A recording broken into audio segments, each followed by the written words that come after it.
We're following breaking news out of San Joaquin County this morning. The Corral fire continues to burn this morning. Evacuation orders are in effect right now. It's been burning since 2:30 yesterday morning. The latest update from CAL FIRE this morning says the fire has now burned 12,500 acres. That is up 10,000 acres reported last night. Right now it is 13% contained.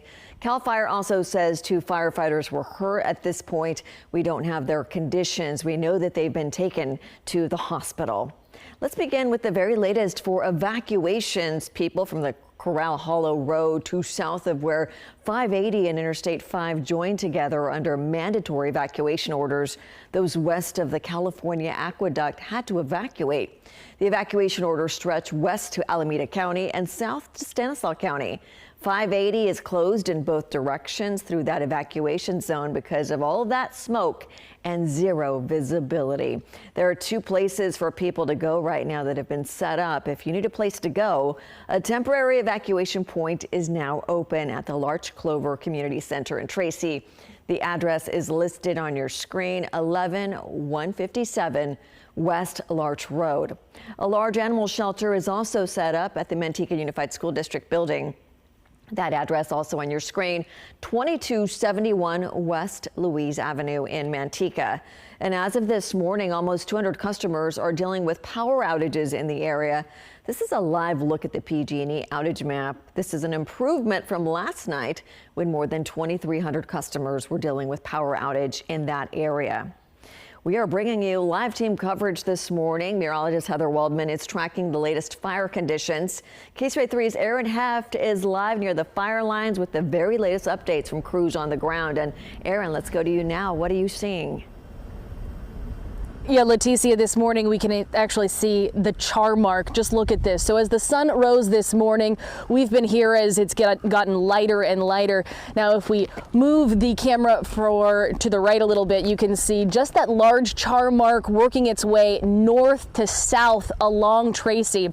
Now, for perspective as to where we're standing right now, we're along 580 in South Corral Hollow Road, that closed off area. And grass fires like this, they move really quickly. They ignite really easily, but grass, it also doesn't burn for incredibly long periods of time.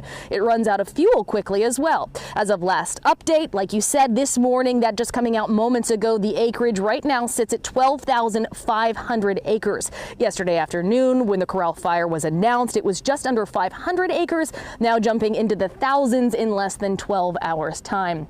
You can see emergency first responders down this road closed, and a lot of people, if we move the camera to the left, this looking southbound, Tracy, the proper area of Tracy, the majority of homes, that's actually behind us right now. But some people live in the area that the camera is pointed right now. We actually talked to a couple neighbors. They're concerned that their homes have been hurt overnight. There's no word as of yet as to how many structures may have been impacted, how many people may have been impacted, but this just a live look. And also, I just don't really believe that this is the right depiction of how smoky it is. When you're inside the smoke, when you're inside a grass fire, a wildfire of any type, it looks a lot smoky when you're inside those smoke lines. But when we were approaching Tracy down I-5, you could really tell what was smoke from the fire and that marine layer that is towards the north of us, towards the bay. So if you're in this area, that black, purple, reddish on the outside tinge,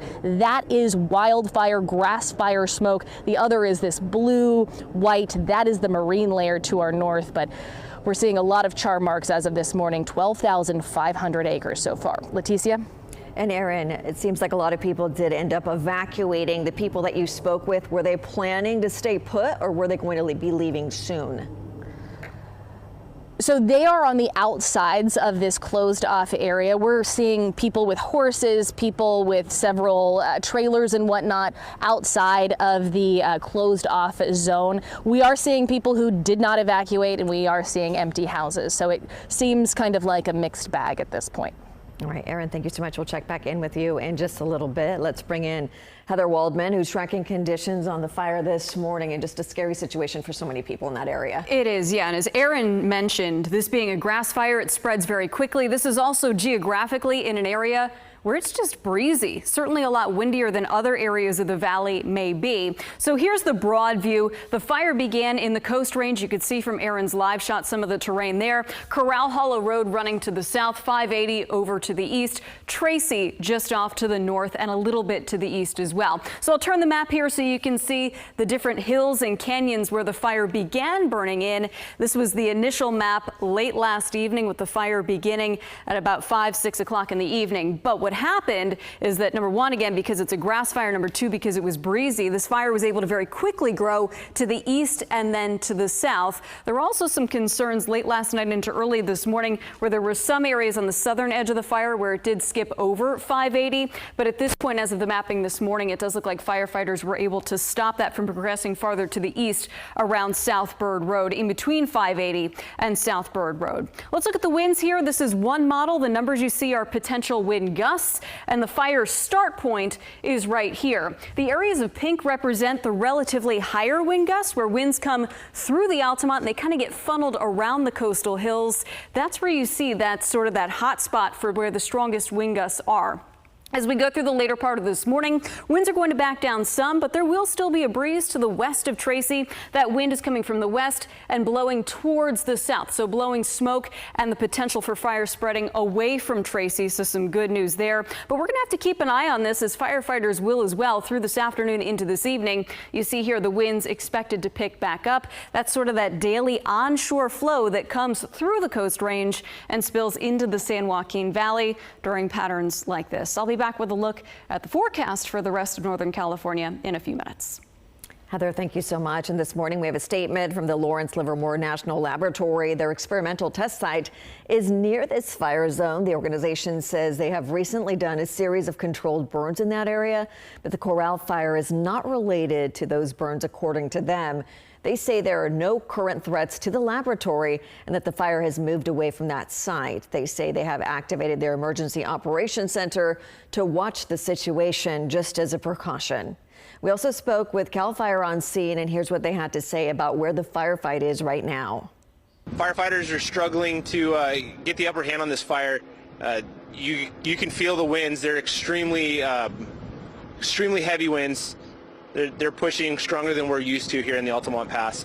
Couple that with the very thick grass crop from this year's late season rains, and that's what's really fighting us right now and maintaining, keeping up with the fire. We have some video to show you this morning. A viewer sent us this shot of a bus on fire.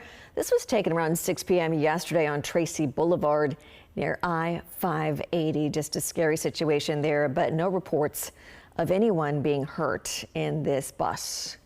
And let's take a look at a time lapse of the fire from last night. You can see the smoke from the fire and where some of the flames were.